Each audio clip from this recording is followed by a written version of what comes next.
Hi there, I hope you're having a great day. Today I'm going to show you how to revive a Syngonium by transferring it from soil into sphagnum moss. So these are my very sad looking Syngoniums, and to be honest, they've suffered over winter. I've kind of neglected them, and so a lot of the leaves have gone brown, a lot of stems have rotted and fallen off there. I suspect there's root rot happening as well, and the only Syngonium that's doing well is the Syngonium potaphyllum, and that's a green version one. And what I'm going to do first of all is get some clean clippers. I'm going to cut away all the dead and dying leaves. I'm going to get rid of all the rotted stems. I'm going to remove it out of its pot as well, get rid of all the soil. And to do that, first of all, I'll just get rid of it by hand.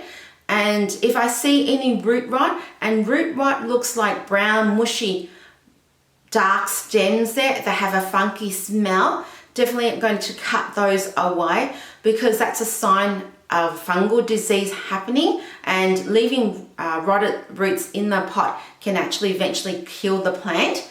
Once that's done, I'm going to wash the roots away.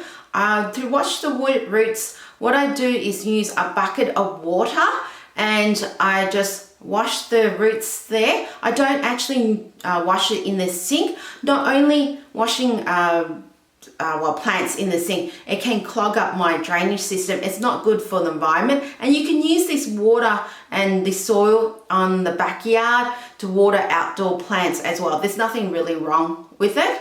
It's time to prepare the sphagnum moss, which is pretty easy. Don't need to use as much as sphagnum moss as one thinks, because the sphagnum moss, once it's in water, it expands 3 times bigger. And to prepare the sphagnum moss, I just use a bucket of water, just normal tap water. I pop the sphagnum moss in, I take it out, I squeeze all the excess water. I only want the sphagnum moss to be moist and not soggy, because if the sphagnum moss is soggy, it's like overwatering the plant. The plant won't get enough oxygen from the actual growing medium, which is in this case the sphagnum moss, and it's like overwatering, so it can die from root rot. Once that's done there, I've got my pot. I'm going to fill it halfway through with sphagnum moss, and then I'm going to start putting my plants into it. And then I'm going to use the other sphagnum moss to completely fill up the pot, just leaving probably a couple inch from the top of the pot, because when I water it, I don't want the water to overflow the pot because there's too much sphagnum moss. Now with this Syngonium here, I'm actually going to propagate it because I like my plant to look bushy rather than leggy.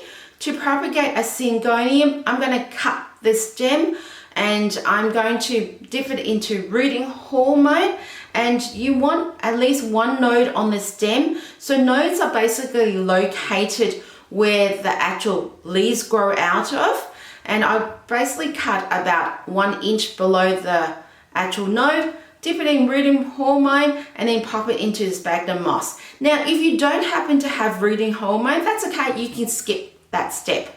Once that's done, I'm going to pop it in the area that's away from the window, because I don't want my Syngonium to suffer from the cold if the weather at night becomes too cold. And I'm going to give it a lot of bright indirect sunlight. I don't want to put it into direct sunlight because it can burn the leaves, and plus I've got propagations happening in the pot there and they're a little more sensitive. And then once that's done, I let the sphagnum moss completely dry before I re-water it. And once again, making sure that the sphagnum moss only stays moist and not soggy. So that's how to revive by transferring a Syngonium from soil into sphagnum moss. Thank you so much for watching. If you did like the content, please subscribe to the channel so you don't miss out on future content, and watch this video here on how to take care of Syngoniums. See you there.